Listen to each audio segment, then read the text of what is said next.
appreciate everyone's time and your commitment to the community and helping kind of really shape the vision of what this new note's going to look like here. We do have some special guests here with us today from ODA, Brandon and Valerie. We have them on the agenda here to talk about some of the work that's going to be taking place up on Highway 22 here, but how that also could be appreciate everyone's time and your commitment to the community and helping kind of really shape the vision.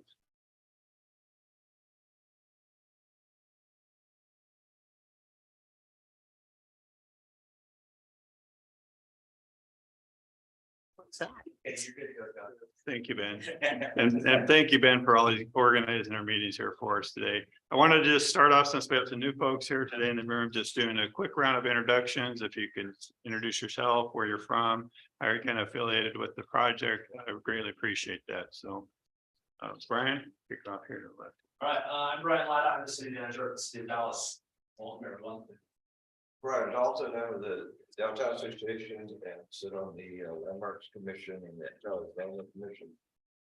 Dave Honeycutt, I am a landowner in the Creole node. Dale Darwin, and I'm just a longtime resident of Dallas and a walker. Randy Ayatt with Lakeside Investment Group, kind of affiliated with Open Road Transportation, local company here. Rita Grady, Executive Director of Polk CDC. We are an affordable housing developer. Been around for 32 years. Rita's also the chair of the Economic Development. What? You're also the chair of the Economic Development Commission. No, that's right. Where did that have to be? Yes, can't forget that. Jennifer, principal broker with Law Real Estate Services, and I specialize in commercial real estate sales and leasing. Don McBride with SMI Real Estate and Property Management, and more probably on the property management side, from my perspective. I'm Alex Parascavas. I work for SET4. We're a regional economic development organization to cover Polk County.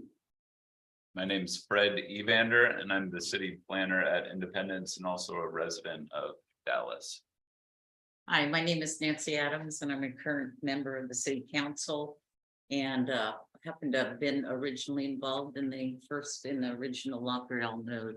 So I'm dragging some long history here.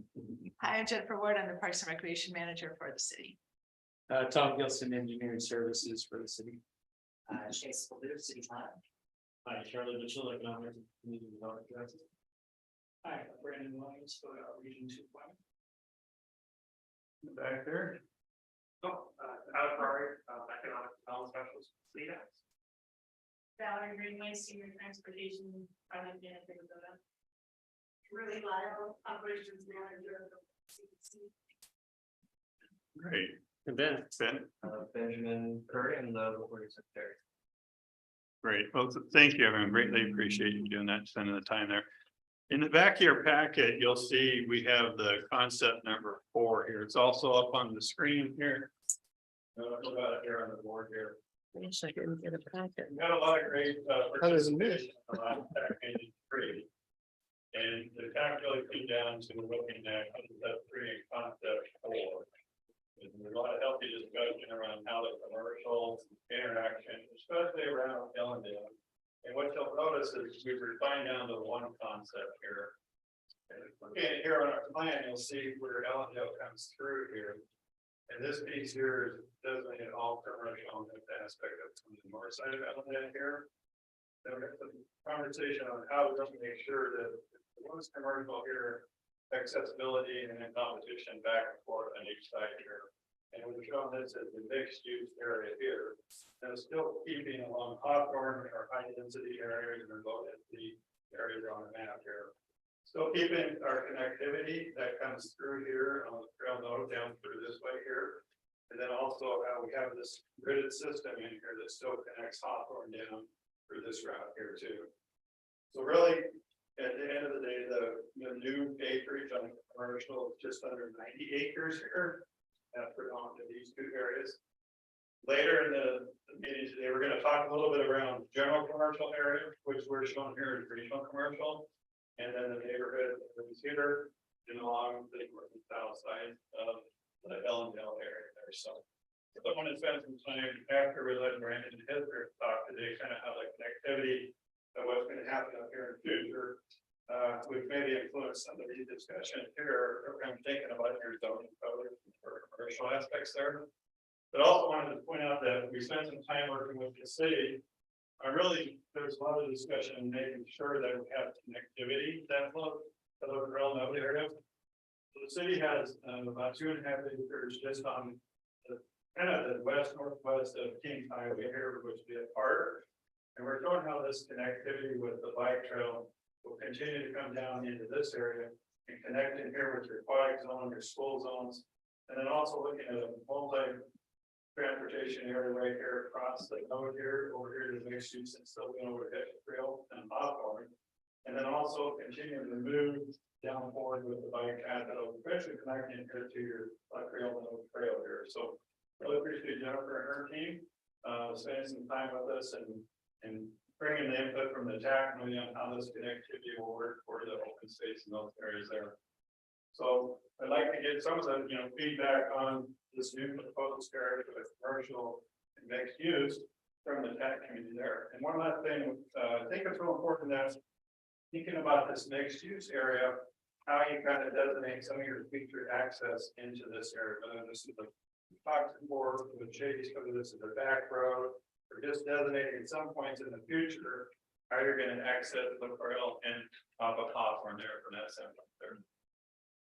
So love to hear you guys' input, especially around the general commercial, neighborhood commercial, and the balance on the north-south side there today.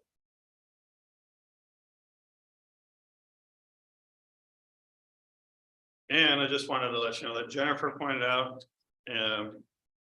she has a couple of clients that are looking for 10 to 20,000 square feet of commercial, and there's none here in Dallas. So really thinking about what this new commercial way is going to help you be able to think about expanding from that standpoint, right? Really going to be an opportunity with this new plan for the future there. So.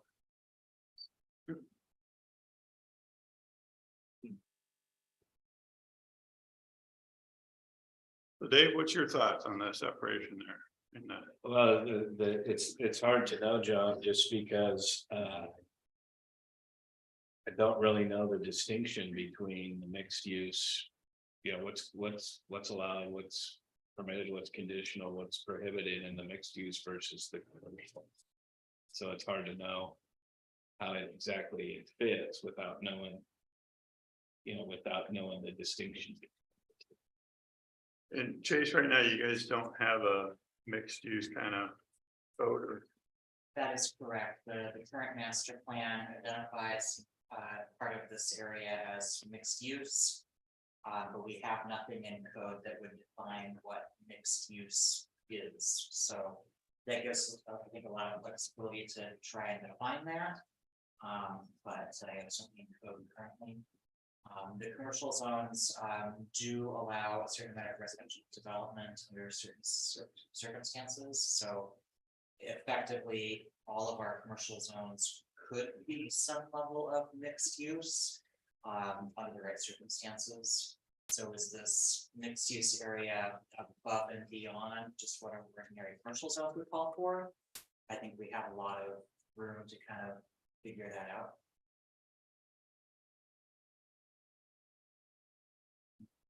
Yeah, we've talked about some horizontal mixed use, could be horizontal commercial mixed use, but maybe some potential housing above it, from that aspect there.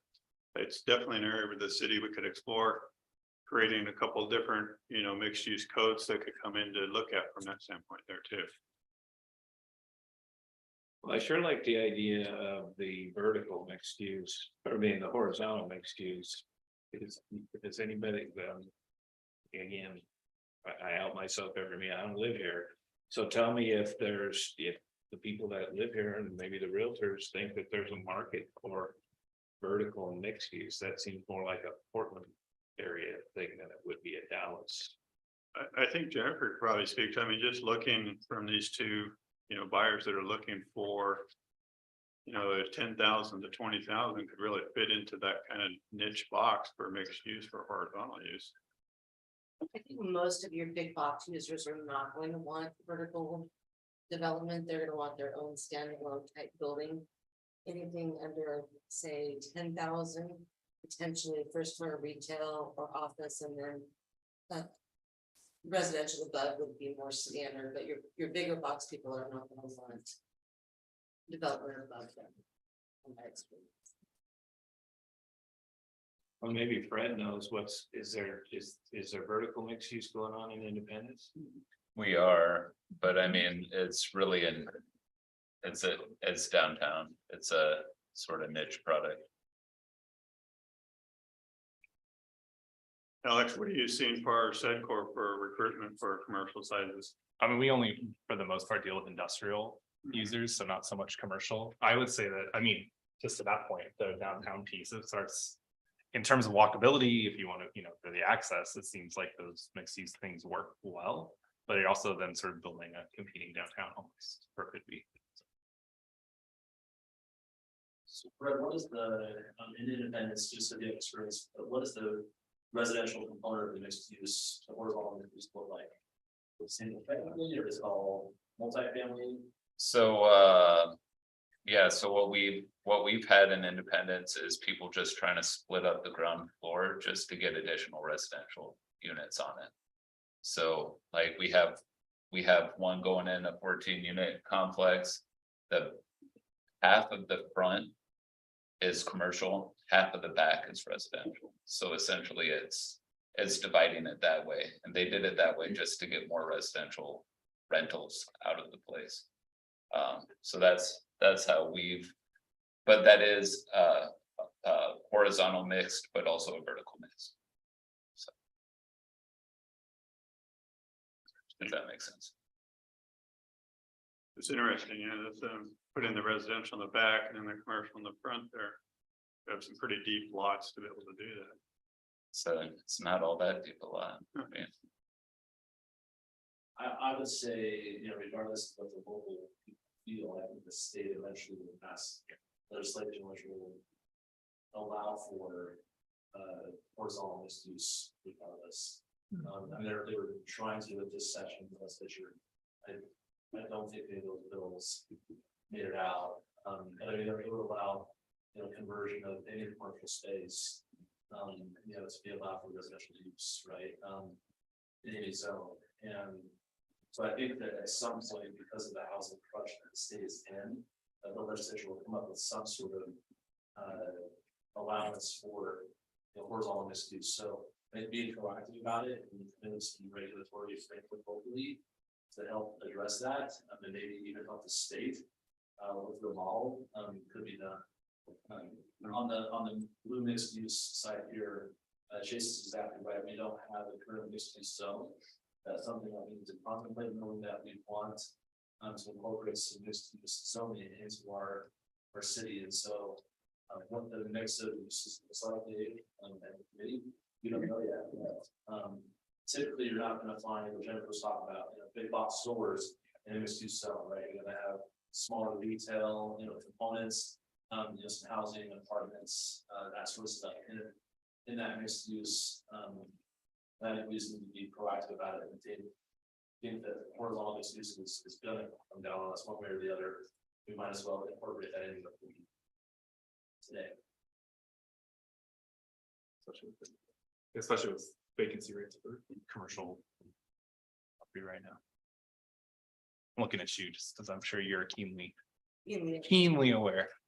I mean, it's like 30% or something right now for big metropolitan areas. So. Yeah, you know, you're way under that. Wait, yeah, for sure. That's And national statistics. there's a desire we can't meet. Yeah.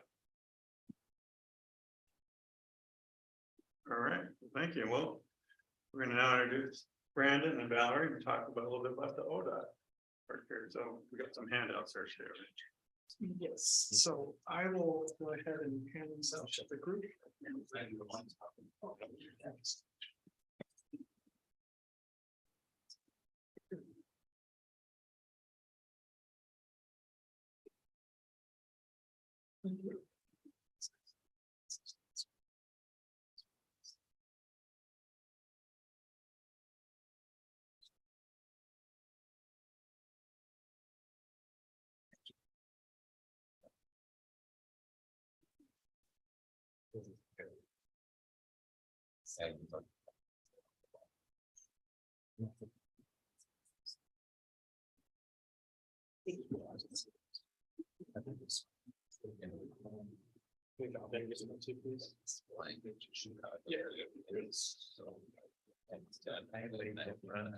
Just like it's pointed out.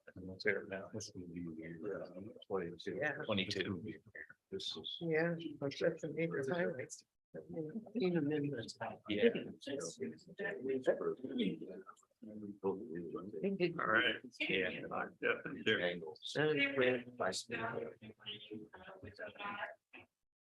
So I'm gonna go over this project first. First of all, I've been with ODOT as the Salem office about 5 years. This project came about, of course, because of long history of concerns about safety along OR 22, in particular at Perrydale Road and the Kings Valley Highway intersection. At the time this was selected into our statewide transportation improvement plan, they actually scoped a roundabout for both locations there. And currently our roundabout estimates are start at about $10 million. The construction cost is about 7 or 8, and a couple million for right of way design, etc. So they're not cheap. And ultimately, due to safety priorities, this location was selected. There was some other concern with design as far as the Perrydale interchange being a little bit more complicated because of these grades. So what you will see, the first page is exactly what's on our project page on the internet. On your item, I've added a little QR code, so if you want to share it with anybody, they should be able to take a camera shot of that and take you right to the project website. This is regularly updated. Right now, we're showing this as design 2021 through 2024. That's bottom line is ODOT projects take a very long time. My design project on this has 40 people and it takes about 5 years in design before we hand it off as construction. So 2021 to 2024 for design. We've got this listed as construction 2024 to 2026. That's really more 2025, 2026. We go with 2024 because that's when our federal fiscal year starts, but it's the very end of the year, and with construction season, it would normally not be breaking ground until the following spring. And of course, this is best case scenario starting today, and everything happens on time with no complications over the next several years. So as we speak, that's pretty much what we're trying to do. So how do you get more information? You can always check back to this website. It will continue to be updated. There's also a ballot delivery through the state of Oregon. You can sign up for Polk County updates, and that way you'll get periodic updates as we move forward on this. Some of our biggest obstacles going forward, we have to go through a mobility approval for freight. I worked on that for the Cloud Corner roundabout, and it took 6 to 9 months to work through that process. So that hasn't even started. Basically, right now, we're in a preliminary design. We have a layout, and mostly my environmental studies people are doing their research, and we hope to have a region approved footprint by the fall. And after that point, then it picks up a little bit more, and we can complete the rest of the design in about a year, 18 months. So yeah, this is the proposed layout as we have now. This layout has not changed since last summer when we met with the property owner. The primary ODOT portion is the proposed roundabout here. One thing that we now have based on our traffic studies is there will be a dedicated turn lane for the traffic coming eastbound to take 223 south. That's good. Otherwise, that's pretty much the existing layout. When normally we start it off center a little bit and they'll reroute the traffic so they maintain through traffic on 22 during construction and then tie in all the lanes. Over here, this is shown with the tee up in your paperwork. I think it's page 2 or 3. We should have a better detail of that. We've changed that a little bit to be more perpendicular across from that existing intersection. So we're hoping there will also be some additional striping, additional lighting. We just updated an estimate, and that's about $800,000 to do this intersection and do some safety improvements there. There's a couple reasons we're doing that. The intent is that this portion of Perrydale Road will be closed and there will be a new Perrydale Road connecting to the roundabout to be the primary access. However, that is unfunded to the tune of over $4 to $6 million for this county road. So for now, we want to make sure we incorporate additional safety improvements here in case this becomes a phased in project, depending on funding going forward. However, the intent is that this will be built as one construction project with a roundabout and a Perrydale Road realignment. Any questions on those? So Bill, you said that the Perrydale realignment portion of that is currently not funded. It's funded through design and right of way, but not for concern. The plan was there would be funds left over, probably state funds from the cloud corner roundabout. And there is none. So that one just went out to bid last month. And I think the Emory is the contractor, it'll be $7.5 million for the construction of the roundabout. So it's unknown when that portion of this project will get built. Polk County would not say that. They definitely want it and they want it. We're trying to make Polk County bring some money to the table, or at least some work on getting some grants. We have other agencies that we're working on raise grants and said. The main challenge is, number one, we're limited on state funds going forward. And the ODOT project is funded by safety funds, which we can't use on this county facility due to the nature of it. So this would have to come from either an alternate funding source or state funds, which are not currently available. Now, having said that, I already went over the schedule. I need that money in the bank by the end of 2024. So that's 18 months. We have had some meetings with legislature and such, so it's very much on everybody's radar to get that. And what is the timing of the cloud corner roundabout? It's bid right now and will be under contract, and they have some utility things to complete first, otherwise it would be going out breaking ground this summer. So there's some big utility movements that have to happen over the next.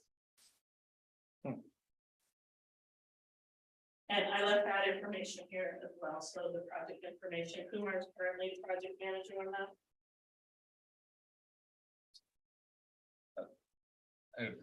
So 45-mile-an-hour roundabout is kind of fast. Is that something that ODOT's doing, or is that a ODOT standard, or is that like a Polk County standard? Or I just come from Washington. I know that they slow a whole bunch of traffic going into roundabouts to reduce the severity of collisions. And this hasn't been modeled yet. I believe the cloud corner one has already, but they're a little bit different. So I think the actual speeds in the roundabout are a little less than that when they do the modeling. Gotcha. Yeah, I think it's more like 35 or 40. Gotcha. It may still be within a design percentage for that. But I really don't have those figures for this one. When we do you can look forward to watching our mobility presentation, which will be ruling, and I'm sure these things will be discussed. And when we do those, we do design them for all freight, and actually the roundabouts themselves, the lanes are wider than the existing travel lanes. So there's plenty of, navigation room. And we make all the improvements mountable curves, so they can drive, the cloud corner one actually has a road through the middle of it that will be barricaded off, but that was to accommodate particular 200-foot long concrete girders that may come through there. That is not typical for a design. That has to do with the specific permits we were designing for based on oversized lanes. So we do a lot of work. And the standard detail for any of our roads is the 26-foot, is a 26 and it's a van, the long van that you see typical, and like your split front and such. But these are designed for every current road. So we go through the last history of permits for 6 to 10 years back and look at what's the biggest things that have come through here. And that's what it may not be designed for that in its daily operation, but when those large oversized loads are going, they are under a special permit regardless. So we can have times where, you know, they don't do them as much here, but you'll see the big wind propellers going down like Highway 84. They actually, as part of their permits, may close part of a road and make a directional move. So we can have a vehicle come in this way and go straight through and go, you know, down the wrong way on the other side of the road has to be closed while they're doing all their logistics on that. And they're very rare. Yeah, it would be a one, but we are prepared to accommodate any road. If you like those, so Megan Morgan has some great videos on their site where they like take down power lines and stuff to move generators and stuff. So hopefully not anything that severe. So as far as your connections, of course, 223 is the main one. This is clear out, you know, out of town. The traffic, I do have recent traffic counts on that, and that is available as far as any of the studies you're doing, which is looking at the turning movements, and that's where that additional lane. But those are existing traffic counts that were taken, I think, last summer. One thing we've seen, I think as of summer, they were more typical. However, during COVID, we were getting low numbers because there was a lot less commuters. So this project's kind of come through that. You know, we had some early numbers and then we went back out to the other studies. I also included the last page just has some general roundabout information. Oh, and as far as this project, our public engagement is in process right now. That means we're going to be doing our, we call it an online or virtual open house. It's basically a slideshow that goes over kind of what I've explained today. That goes out as postcards in the general area to several residents. It goes out to all the government delivery email recipients for that area in probably Polk County. So probably combined is somewhere with over 3,000 and up to 6,000 people. And we're doing some other promotions right now, but I would expect that to be live in the next couple months. So there's opportunity, that's a public comment format with online comments, and then we collect all those comments on the top corner roundabout. We had about 98 comments. We collected those and made kind of a frequently asked questions. And actually it did influence the design at the time because of some other preferences by Polk County. We were going to put a median to not allow turns at the Orr's Corner intersection. And the public preferred just getting a turn lane, you know, because right now it's an unprotected, you kind of have to stop in traffic. So that new design is a turn lane on 99. And the turns at Orr's Corner will be improved, and then also with kind of a better area that a little bit of a rolled curve to protect the bike lane, you know, some little things like that kind of, you know, just awareness things to try and keep the travel. What we noticed was the pattern of the vehicles was crowding the bike lane, you know, they were cutting the corner, so it's gonna be a little bit more defined curve. But, I think that's all I got for this project. Valerie, is that gonna be 2 lanes going there through there and then for trucks? Because what I've seen is just, you know, the trucks, the slower speed, like what Fred was talking about, and then the overweight driving on the center of the roundabout a lot of times. Currently, it's a single lane roundabout for the full circle. And the apron, it's an extra large apron that is paved and mountable, allowed for vehicles. So the actual width, and that's the same thing here. We don't have sidewalks, but any perimeter, you know, curbs would be mountable as well, shorter. I think it ends up being 20 some feet, you know, at the smallest areas. Really, the closest part for the vehicles is when they come in, right where these medians are. That's the narrowest part of the roundabout, is the little island right there. I remember there's another, the only place there's 2 lanes right now is this portion. That design could change when we go to mobility, but that's how it's being recommended from traffic based on traffic. So. I just noticed like in, or Wilson or Coffee Creek Industrial, where they have the roundabouts in there, just really challenging for the semis on the single, right? So there's, and they always end up on top of the roundabout, you know, turning in to try and make those, Yeah. that left turn coming in and out. So, you know, trying to get traffic to come up Kings Highway and turn in, just, you know, It's 180-foot diameter, so these are huge.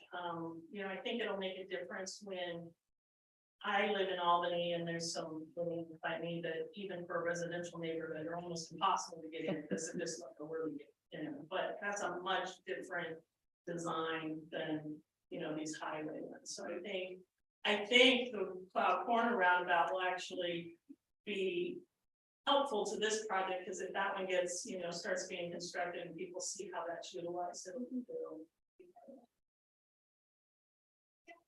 Just out of curiosity, so there was some realignment needed for the entry to Creole Road. And I'm just wondering why you opted to make it a right hand turn or to make it a turn. Creole Road is north, that other one, instead of making it a spoke on the. Oh, it has to do with the feed here, so we need this clearance, because one of the things Todd Whitaker with Polk County just asked us they said on our design team. And he said, why is this so skewed? You know, he would rather it line up more with Smithfield, right? But if we do that, then we're taking our primary road and skewing it more, because the distance between those legs is key for that pacing, I guess, if I would say. Because what would happen is you're creating a new conflict point with the traffic if there's another driveway. It would be as if when we allow permits for, you know, commercial areas in the community and have one driveway here or not too close to an intersection, you know, those are all kind of safety parameters. So on the speed of this and the size, especially with the large vehicles, generally, you know, what we will see is like what we're doing here, where we will do a flyout. The Costco in Salem has a small roundabout, but it has a flyout where if you're going, they expect more traffic to make that turn, so they give them an early exit. The reason we do that, and that's what's going to happen here, it looks like it'll be part of the same, but it'll actually be kind of like a bypass. So there's going to be this short little bypass lane of if you're coming to Kings Valley, you'll get up here. What that does is it removes that car early so that it doesn't confuse the people at the roundabout, because then it's not even in that room. That makes sense.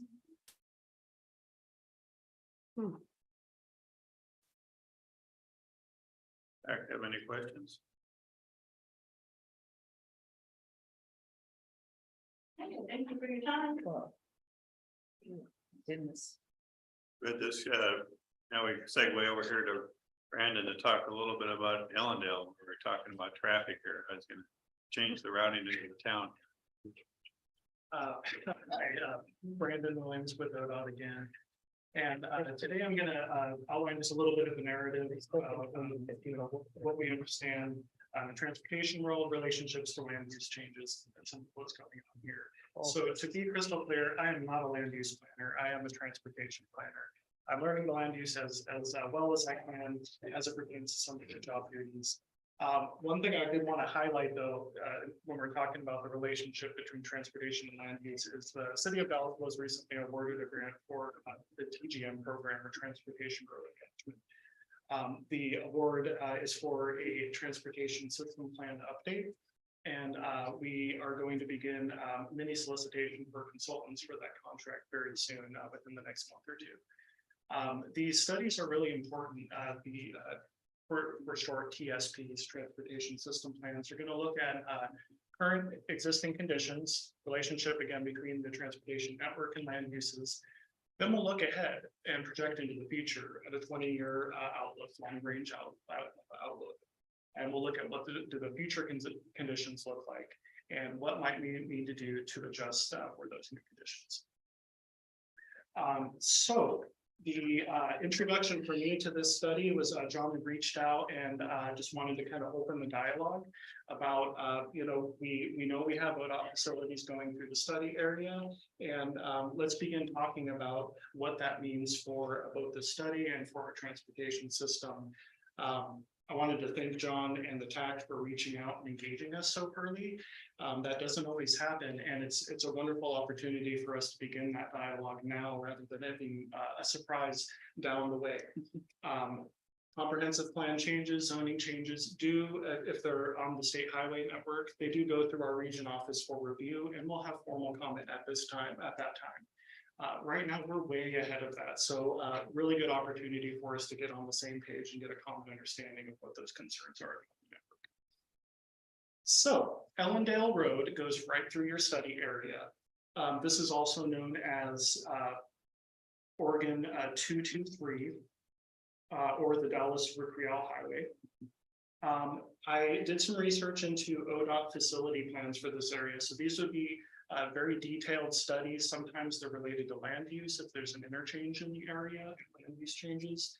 Other times they might, facility plans might be conducted because the system is failing to meet our current volume capacity standards. So in those cases, we'll take a closer look. I did not find any facility plans for the Ellendale Road area, but that means it's covered under the Oregon Highway Plan and general like classifications that we have there. Really briefly, the federal classification for the road is it's an urban other principal arterial. Federal classifications generally are a process designated through federal census, and what they designate is these dense urban areas. Apologies for getting a little bit too technical on that. The Oregon Highway Plan. Smiling with Dave, probably knows the acronyms over there. The Oregon Highway Plan, which is our statewide plan generally for all highways, does detail that this plan would be a district highway. So in the hierarchy, there's like 4, and district highways are at the bottom as far as like statewide significance and importance.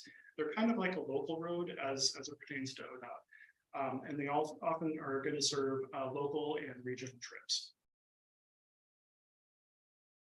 So in short, we don't have any specific or detailed plans for the Ellendale Road. Again, I think it's good that we engage in this dialogue early about what these potential changes are in zoning in the area and what the intersections along Ellendale, what those impacts and how that might affect safety and our general functionality or operations of those facilities.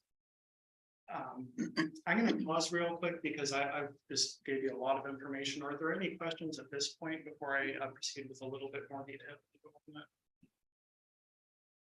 Great, thank you. So as I mentioned, in regards to how ODOT treats district highways, they're kind of on the like local road kind of treatment as far as ODOT is concerned.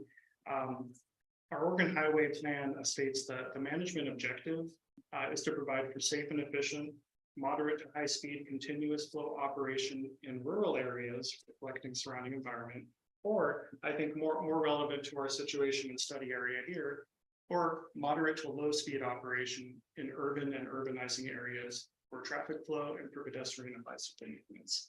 So yeah, the district highway definition in the Oregon Highway Plan, it is rather broad.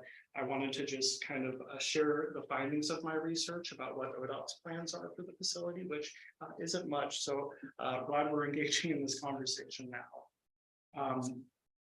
To touch on the limited funding and budget issues that the state is going through, when they look at prioritizing improvements or operational changes to our system, ODOT recognizes with limited funding, segments of the state highway system that do not serve statewide function will receive less attention than they deserve. So I just wanted to kind of deliver this news that ODOT's priorities in terms of how they invest in the system are usually going to go towards the interstate and state network and not as much towards the district highways. So maybe not the best news. I just wanted to share that with you all today.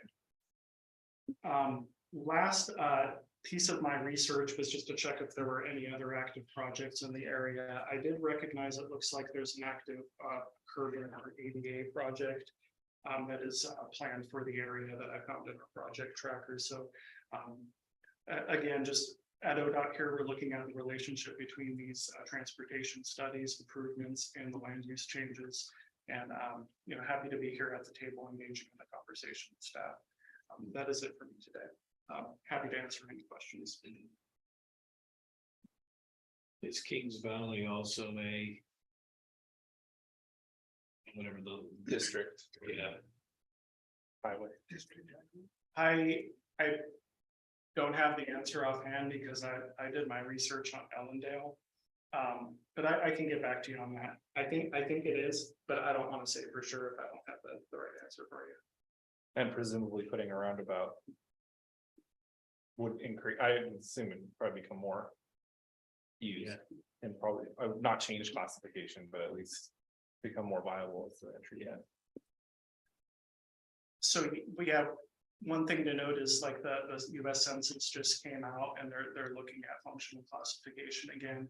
I don't know that there's actually any changes coming up for this area of Dallas. I think it was likely already designated like an urbanized zone under the census previously.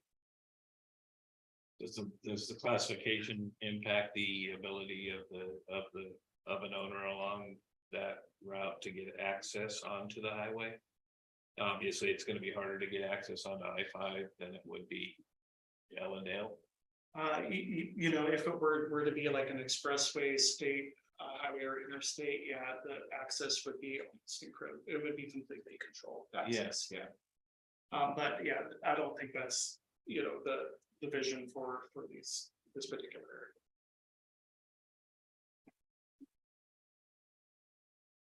The timing of the TSP and well, what's kind of the time frame for that? Because I think, you know, you got that roundabout taking place and you think about that traffic getting, you know, routed back up to the roundabout coming in on Kings Highway. Really creates, I think, the opportunity to really look at how that traffic pattern starts to change, you know, and then lessen that impact on Ellendale there. But how long does that take, maybe to tell the TAC from a timing standpoint for? The TSPs they vary depending on complexity. I'm not sure, Brian, have you gotten word of what that estimate was? Was it about a 2-year time frame or a year and a half? I'm not in. We weren't told the total length of the project, but we were told it wasn't gonna be funded until next fiscal year. Which begins July. Right. So, yeah, we are, just if that wasn't clear, we're moving forward with solicitation so we can choose the consultant and be ready to kick off and get rolling as of the start of the fiscal year in July. By 2025, you probably have somewhere in that mid 2 years from now, 2025 or beginning of 2025. It's my understanding, yeah, often like the technical analysis work, so when we're looking at those existing conditions in the future, that work is often done very early, just to make sure that, you know, that isn't a delay downstream. So yeah, I'm actually the project manager for the City of Turner TSP, and Mark Bernard, our principal planner in the region, is going to be handling the Dallas TSP, so I'll be working under him.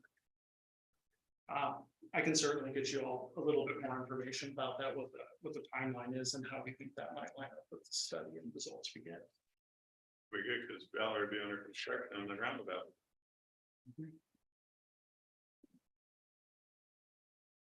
Just I looked at the TransGIS, it looked like both of them are right in this district. Thank you so much. Yeah, I'm not connected to the Wi-Fi network, otherwise that's what I have pulled up here. Thank you for correcting me there. Yeah, so yeah, when I saw on the agenda, we were looking at Ellendale Road. I think what's worth noting with Ellendale Road is that we have a lot of access points. So that is obviously going to be ODOT's, one of our biggest concerns usually is those potential conflicts at access points. How can we make that safe?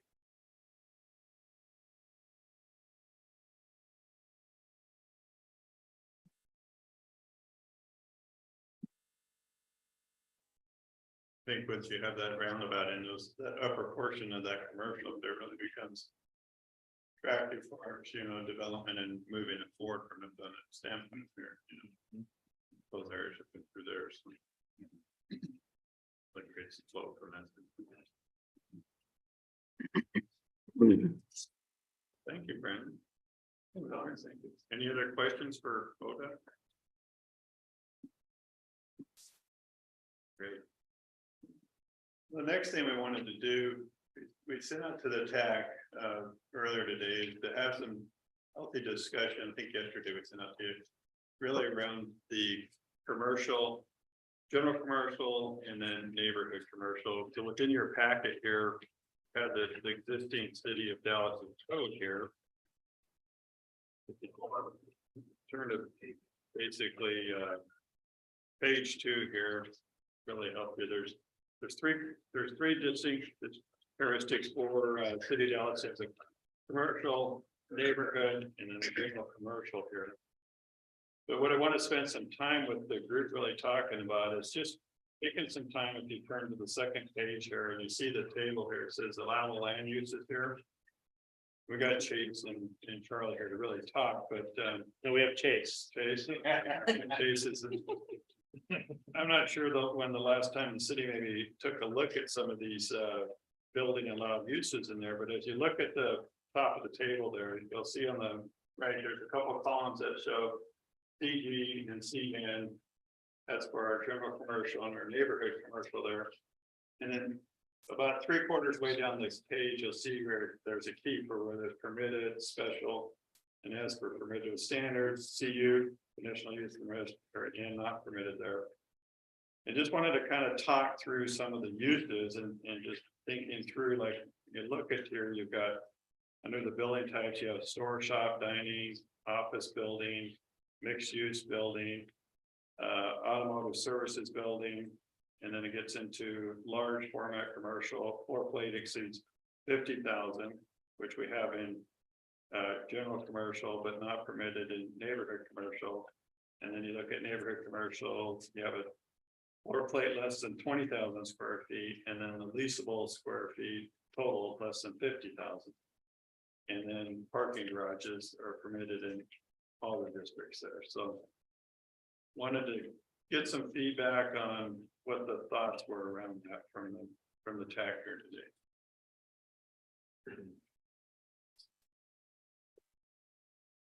Experience with this code over the last few years. The one thing that doesn't fit very well for the locker room, another my estimation, is the automotive services building. That can be one of two things essentially, like a Jiffy Lube put services in and out, you're there with your car. The other one is where you drop your car off and leave it for a day or two, or in the case of a particular building here in Dallas, downtown, 3 to 4 years. This is a risky endeavor to have in a commercial area because it attracts derelict vehicles, parts, salvage parts, very, very hard to enforce it as a nuisance situation because it's hard to mess with. Well, I'm about to work on it, or if that engine goes in the car, I'm going to work on it, come out on the ground, that kind of thing. And it's a risky endeavor, I think, the lot real, based on our experience. There's generally speaking, industrial use. And many of the new ones that we're getting are down with that. Got more room, it's sort of hard. Standard park out on the ground. I think Rita has some thoughts on that too. Well, we are, I'm always interested in how things look where I'm gonna develop some property. And we're gonna do a mixed use on Washington Street. And there are 2 car service businesses there, one of them taking up almost 2 blocks, it seems like, with many cars sitting around and old engines and parts. It's just not very attractive or conducive for new buildings. And I hope we can avoid that on the Lock Rail node.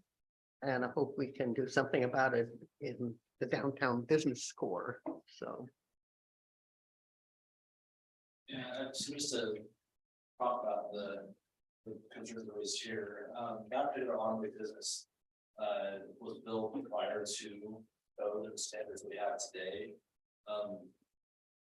Other automotive businesses you might be thinking of that you might want in a commercial area are like, a big box store that may have automotive services part of their overall business, like Walmart having tire, oil changes, stuff like that.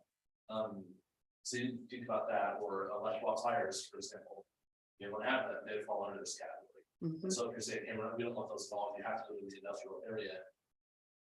Those sometimes seem to fit a little bit better in commercial areas, and you're okay with those. The concern that you're really addressing is existing businesses been there for many years prior to the codes and standards that we have today. Yeah. That wouldn't, wouldn't be permitted with a land use approval. The one specifically you're talking about, didn't receive land use approval because it wasn't required at the time that they began operations, and so, so that's just. Yeah. A few pieces of information that include your thinking. Well, our current code does differentiate between the, let's call it the same day service, like Jiffy Lube or something like that, and retire work on. And it's possible a vehicle might be there overnight. Yes. The other differentiation is vehicle service. It requires engine work and waiting for product. It really requires really responsible owners of those businesses to conform to their surroundings. But if you get a person that pushes that, well, I've got 10 cars out there, but I'm working. Well, that's not exactly what I think. Randy, what's your thought? Oh, I just smiling because I know the exact location. I was just thinking you need to, well, you have a compliance officer. Guy that just kind of runs around Dallas. But I probably it's one of those things where there's nothing in place that forces a guy to put up a chain link fence around his yard and put some slats in it, and to address what we see as a traveling public going through those places. But so I totally agree with what you're saying. You have a new location, of course, it's going to fall underneath a bunch of new laws and rules and regulations. So that's great. But these guys are grandfathered in. There's not much we can do about that. But yeah, that's what you're looking for. But I just was thinking about it as we were talking. Because I know what Rita's getting ready to construct over there. And they just polar opposites. Yeah. But that's all right. I think in time, it will make a big difference. And sometimes you just need to offer some carrots to people to upgrade and clean up and maybe even relocate to a better place, So need to be shining those carrots. I lease some space on Station Road to same kind of businesses. And as a landlord, if you will, I try to encourage him to, hey, I just out there last week, hey, you need to visit the dump here pretty soon. You've got a bunch of fiberglass over here and bumpers over here. And I have other businesses within that area, like the car doctor, for instance, he's very particular how things look. So a lot of it just depends on the landlord, possibly. I don't know if he's leasing that space or owns it, but I think it's just encouraging people. It always helps when you get a new facility next door. Typically, everyone wants to kind of clean up their area and not be the black sheep of the family, I do think it's important that the city really think about that Kings Highway, if that becomes the major entrance to your city, right? And really thinking about how you do control those automotive services, right? So whether if the car people move out there, but really being careful, because that's the entrance that people see coming into your community, right? And that's what you're trying to market, right? So some cities will, if it's a car dealership, it has to be enclosed, right?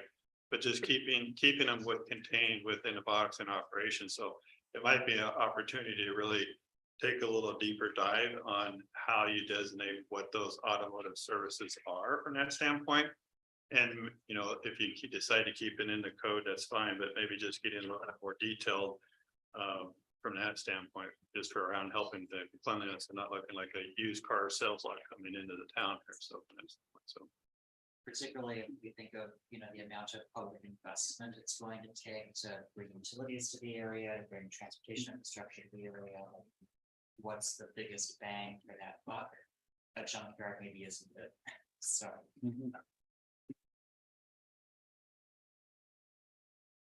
any thoughts around the floor plate usage there? We have 50,000 square feet for commercial, under 20,000 square feet for neighborhood commercial there.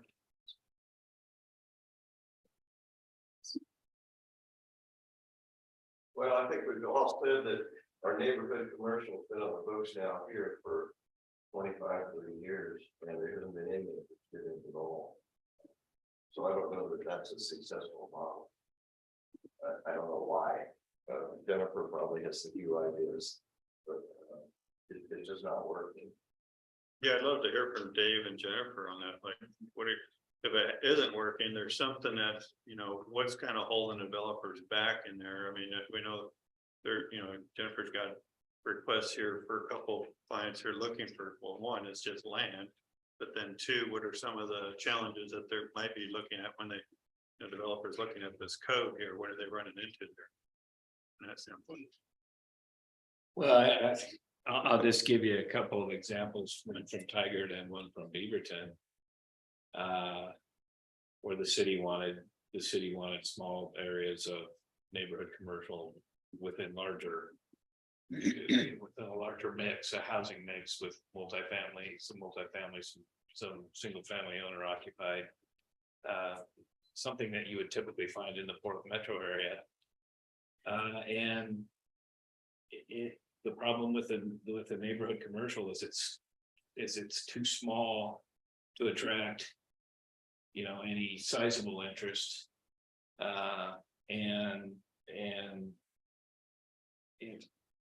And so it just sits there. I mean, we ended up we had a large affordable housing project come in. And Beaverton was trying to do neighborhood commercial on a portion of it, and the affordable housing, the developer went in and said, look, I can't build the units, the project won't pencil if I have to have a neighborhood commercial. And think 20 years ago, commercial zoning, you would have loved to have commercial zoning, but today they didn't want it. And so the city finally just gave up on it and allowed them to rezone. There just isn't much of a market for it. And it's the same in Tigard. There was a larger piece of commercial, a larger piece that they had neighborhood commercial, but it was large enough that they were able to switch it from neighborhood commercial to general commercial so that they could develop, so that they could increase the potential uses of the property. And once they did that, it developed. It's just the limitations on the scope of the development in the neighborhood commercial that really preclude anybody.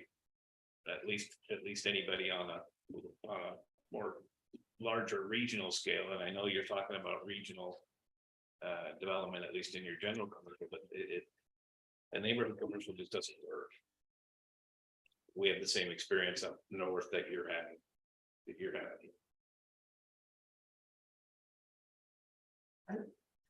I've been noticing something around town. Right up here in Fairview, we had a grocery store there, we have a restaurant, a sports bar, and a couple of other shops that's been there for years, connected to the neighborhood.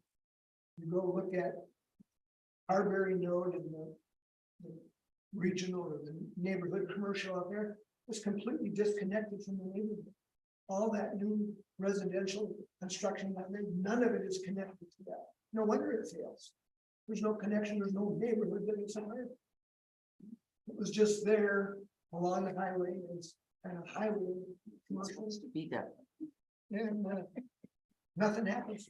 Nobody walks out there. I don't ride my bike out there much anymore because I'm afraid of getting killed out. Also, there's no sewer. It's hard to build a restaurant or a hair salon or anything if you can't flush the toilet. And what's interesting, so I also thought of the Kings Valley Highway, South Valley Highway, neighborhood commercial area, that wasn't built under neighborhood commercial zoning.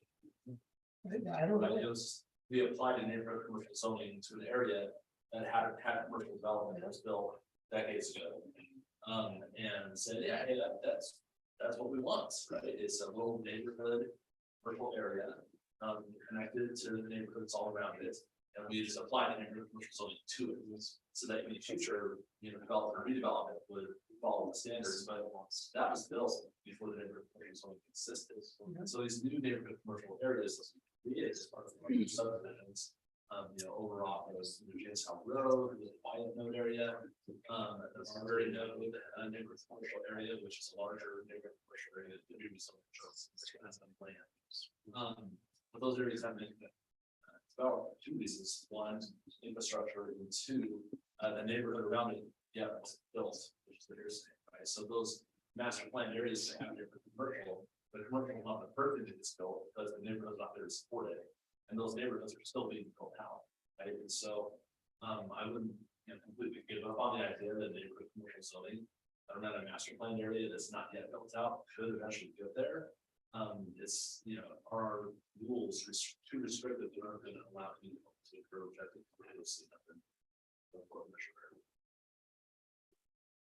And, the neighborhood commercial rules that we do have, they effectively prohibit buildings larger than 20,000 square feet.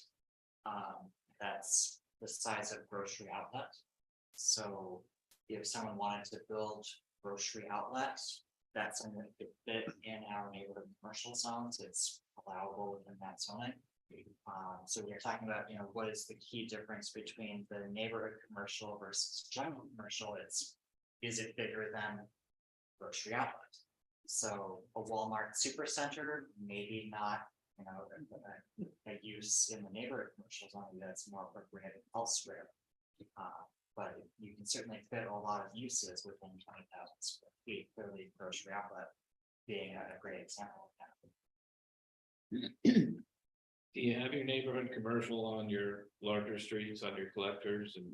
Yeah, it's, I was looking at your timeline, David, they brings up a good point to kind of think about, we should show neighborhood commercial here, down here in front of these two north and south sides, but the fact, you might want to consider this being just more general commercial here, just to really create that flexibility in this area here. We're calling it regional, but basically your general. I think once you get into that kind of narrowing that box around 20,000, just so they create a lot of flexibility for different uses. And you want to try to maybe at this stage is create that opportunity for when a developer looks at the most flexibility in that zone, in that box from that standpoint. So thinking about that, for the tax from that standpoint there, I think would be something to really, you want when a developer's looking at this to have the most flexibility to try and see how they can fit in the box, right? This neighborhood commercial really tightens you down to a small box and then not giving you a lot of flexibility on what that design looks like. So 20,000 square foot, floor plate on 4 or 5 acres doesn't really give a good return for the developer wanting to invest in it from that standpoint. So that's some of the challenges you run into with these parameters when you start tightening these down in the smaller area. Brad, what's your thoughts on the neighborhood commercial?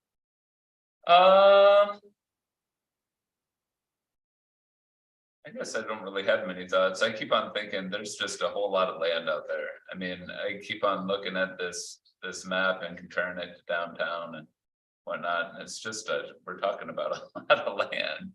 And so, as we're considering, how best to create something unique and distinct and all that sort of stuff, my go-to is, I don't know, I keep on thinking, not necessarily commercial. I keep on thinking, put houses out there, put lots of houses out there. But that's just me. I mean, because like when I'm comparing it to downtown, just sort of trying to get a scale of some of this stuff. And when I compare just some of the blocks in downtown to some of this area out there, it's like, whoa, we're talking about a serious amount of land. So I think, I look at that Kings Valley Road and, that connection to La Creole, I think, boy, that's going to be a sweet commercial site right there. I think absolutely that makes a whole ton of sense. And then I would try and create something. I would personally, if I were to do it, and maybe this doesn't make sense. I would see 1, 2, 3, 4. 1, 2, 3. Essentially 4 anchor spots that you could do. One at Polk Station, one at coming down to La Creole, one on the other side of that, and then one going up La Creole. And you essentially say these are 4 prime spots, and then you just try and fill in. Maybe the inline retailers with. You know, something that. You can have an anchor, but then you can be supported with other stuff. If we're talking about a whole bunch more commercial land than that, I just think. It's gonna, I mean, how old's Dallas? It's taken us. It's taken us this year to build out downtown and, you know, up by Safeway. We're talking about a whole bunch more. Commercial land that we're bringing.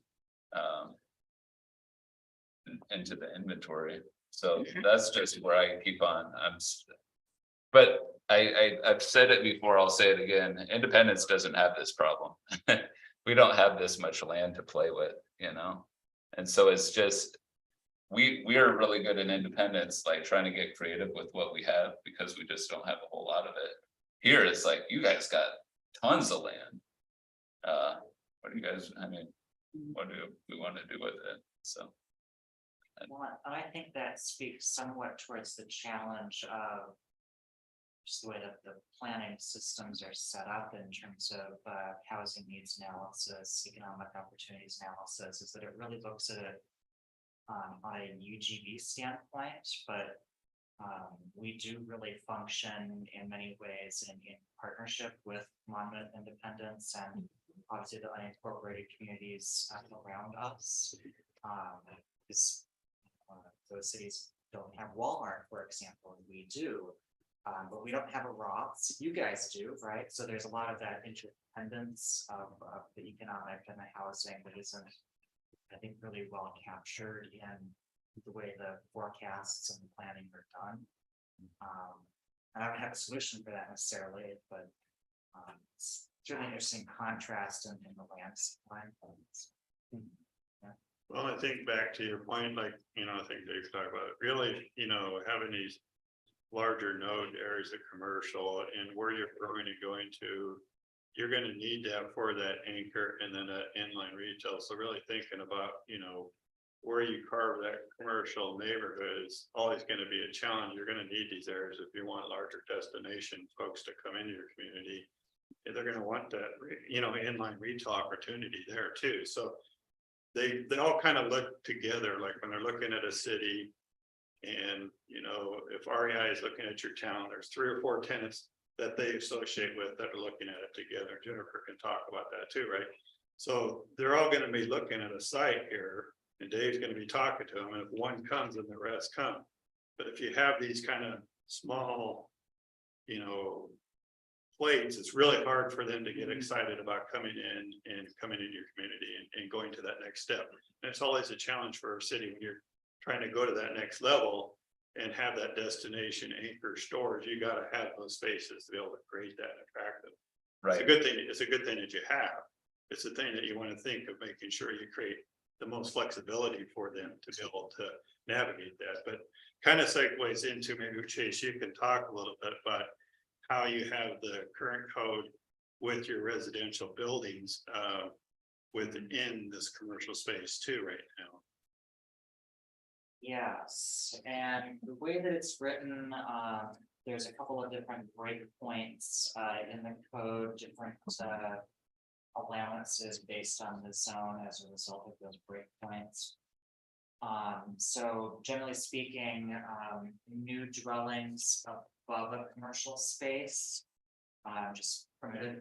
So any commercial zone, you can put apartments above a ground floor commercial use. That's just kind of outright allowed, with the obviously the other development standards, parking and whatnot still being as part of the allowed use.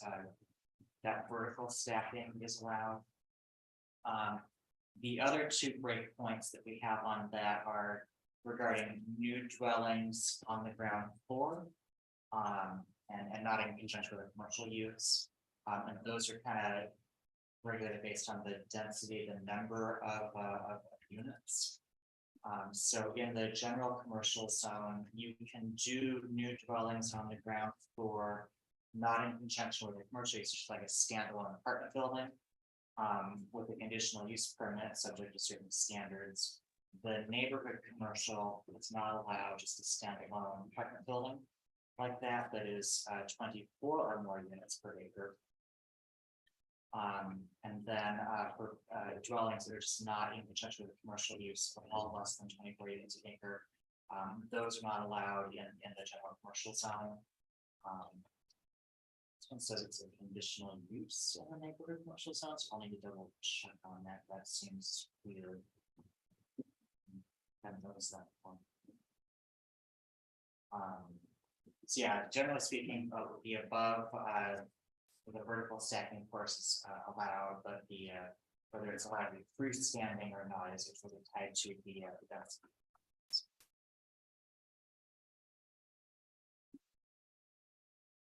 That gets to it. Any thoughts on so really right now, you can have apartment use in there, 24 units or more on general commercial, but not on neighborhood. But a special use permit on the neighborhood commercial, less than 24 units.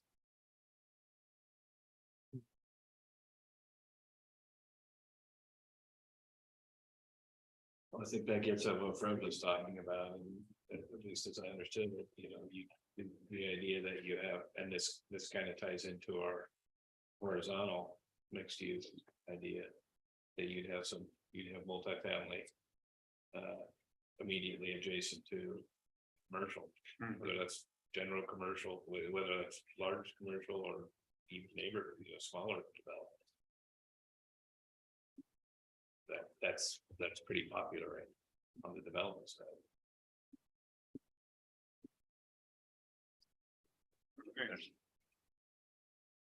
Commercial categories, continuing on down through this, the next table, we got drive-throughs, that's a big lots of discussion and work going on in the drive-through issues here. Hotel, I mean, they're a great opportunity to really attract a good operator on this new zoning that you guys are looking at here. Educational, entertainment, offices, outdoor recreation, parking lot, non-accessory use, and not a recreational vehicle parking lot. Conditional use. Automotive service again, talks about fully enclosed in the building, not enclosed. Automotive fueling, retail sales, primary use allowed in building 10%. Recreational vehicles, 3 or more for RVs, allowed in your general commercial, not in your neighborhood commercial, and agriculture sales. Thoughts on the commercial category uses in your new proposed zones here?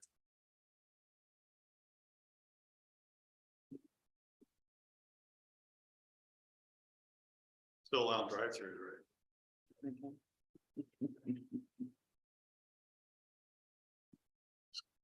Brad, you take drive-throughs out in Independence now? No, I was smiling because honestly, zoning is like super flexible, like. This could be tweaked in any number of ways based on essentially what you guys want there. And so that's what I tell our planning commission all the time. Zoning can regulate form, use, and geography. I call it bug over there, and I apologize. But honestly, form, use, and geography. So you can go in and you could say, hey, in this zone, we don't, or in this area in the La Creole node, we don't want to allow this type of use, or we want the buildings to not be 40 feet tall. We want them to be 60 feet tall. Like, if I look and there's a lot of green out there, if we're putting houses there, there's not going to be a lot of neighbors complaining about how tall like an apartment building would be. So you could potentially go higher than 40 feet. You can tweak any number of things with zoning, so there's tons of flexibility there. I like what you brought up on the building height, because I noticed the existing code is 3 stories, 40 feet in your general commercial, and then but you got 5 feet for 5 stories for a mixed use. Then there's a step back standard that requires a certain step back in the various other commercial zones. And so if you're going up, then you're having to step back your building. And I don't know, most people who build apartments just wanna go straight up. They don't wanna have to be articulating the building as you go up. Well, I think Dave might speak You to don't it. have that requirement. I think you're getting back to thinking you got What's the this. step back requirement? Yeah. It's there. Yeah, I read it. It's on Upper story step back. upper story step back. It's Oh, page yeah, 12. okay.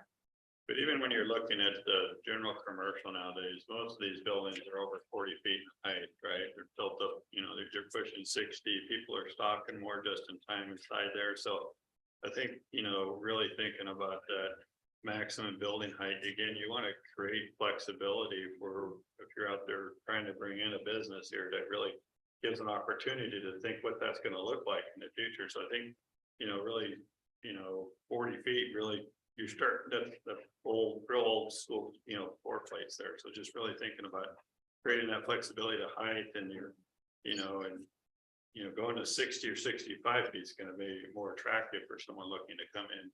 That's going to be a large anchor in this area here for it. Last time we touched a little bit too on just the lot coverage there, you know, for bars, impervious space and open civic space here. And there's 80% for general commercial and 80% for neighborhood commercial and then 10% landscape area. So those are in there. I remember Chase, we talked about them last time here.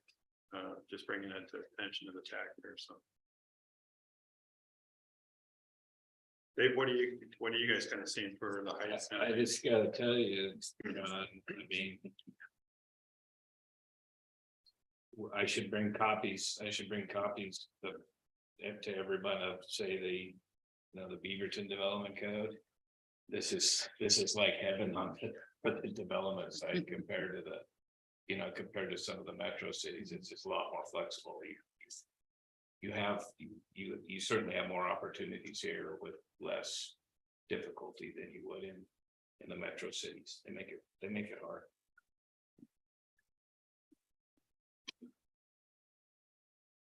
Rita, any thoughts you have? No.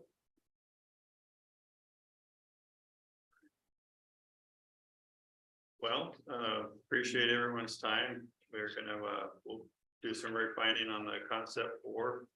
And we're gonna have infrastructure at the next TAC meeting. We'll be talking about the sewer line and infrastructure going through the node there. Greatly appreciate everyone's time today. Before we end, on, you know, that's 149 or something, 150 in February, a big party, it was invited. But the rate of growth, you know, in the first 100 years, last 50 is really accelerating, even the last 10. And, you know, I would expect the beauty of Dallas is that we have a lot of land, you know, acknowledge our these houses, I got about a status of 10+ acres of commercial, and state law allows that to be flexible, so you can, you know, up and down that number a little bit with what you want. But on the housing needs side, you know, we have so much land, it's ridiculous. 300 acres surplus after 20 years of development on full density residential in Dallas in our GD is what we figured out we have. We're almost spot on for medium density, middle housing and high density development. We have 1 acre deficit on the high density, 1 acre deficit on the easily resolve that 300 acre surplus on the low density side. And so we are very land rich. Not all that land is developed, granted. But we do have big portions of it that are, and I think, you know, Dallas is always at a rate of growth that's going to accelerate even faster. And we just have to be prepared to manage that. So I don't think that, you know, the Locker node area say, hey, we should put a house in there. We have so much under land for that. Where you really can, you know, you're going to have an area to serve all that residential growth. For Dallas right now, we're 18,000 people. You know, probably within my lifetime, maybe not professional lifetime, but at least my physical lifetime, this town is going to be 43,000. And you have to have the commercial land, you know, and that's why this effort is getting at, is making sure that you're poised to not only have this available now, but also for future expansion as we grow north along Queens Valley Highway, 522. Continue to have contiguous, areas available for the extension of commercial, even beyond the years, instead of tourism, so. Planning 50, 70, 30 years down the road, we need to be something that way. Right. I'm sorry. No, you go. I was just gonna ask if there was any sort of population increase forecast for like a 5, 10, 20-year. Forecast for population growth based on current housing permits that have been told and development ground. Yeah, I know locally we haven't done that sort of forecasting, but I think Portland State does forecasting. And I have to look to see what their latest forecasts, that's what Dallas are. We've been growing, at least steady really for, several years now, and I don't see that slowing, barring the major housing recession. Just because there's such demand for that needed supporting. And Dallas is one of the communities, not the only community, but one of the communities that actually has land available to accommodate that demand. And so I just see on the housing side, it's going to take care of itself because of what we have available. We just need to make sure we're and appropriately good infrastructure to accommodate that. So we're not the whole. But to balance that with the commercial need, you have to be very cognizant of you just can't build houses. That's going to hurt our community long term. We're already seeing that now. But planning for that commercial needs to follow, when that's built is very important. And Don, if I may, I just have one other comment differentiating between the zonings. In the neighborhood commercial, housing is going to go in first and the retail is going to follow. On the major commercial development, your anchor is going to go first, and then your smaller users are going to follow. So they're, from my perspective, very different in the progression of building those spaces out. So the more neighborhoods that are completed, the more neighborhood commercial is going to work. Thank you. 3 or 4 years ago, ODOT, I believe it was, forecast that we would be the fastest growing city in the region over the next. I think what was this, 7%? Was it? I think I was looking at your numbers. Somewhere I was looking at like 7. You're really high growth rate going on here. So We're at an inflection point, like Minville, Salem, their limit. We have not reached our limit yet. We have a much bigger footprint we can expand into. Plus, we're located really, really well, but there's a good transportation. Brandon's working on that for you. I think part of the challenge of predicting, growth rate is what time window are you looking at? If you're only measuring the period between the last recession and the next recession, well, you're growing really fast, but there's also going to be a down market. If not today, if not tomorrow, it will come eventually, right? So.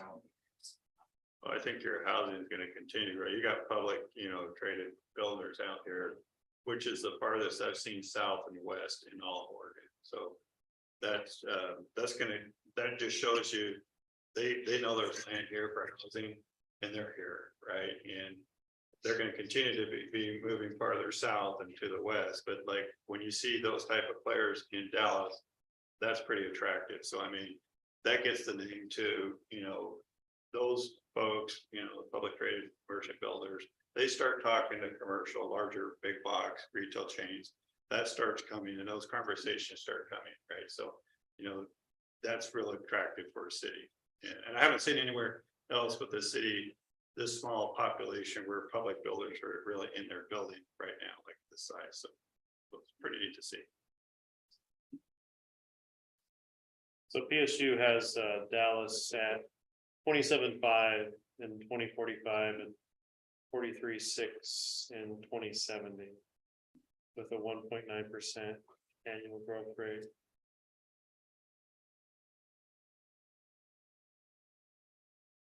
It's almost like I read the numbers. Well, thank you again. Really appreciate everyone's time and volunteering. Thank you so much. Charlie, discounting the Cascadia. We discounted a lot of. Yeah. Yeah. Also, it also discounts all the.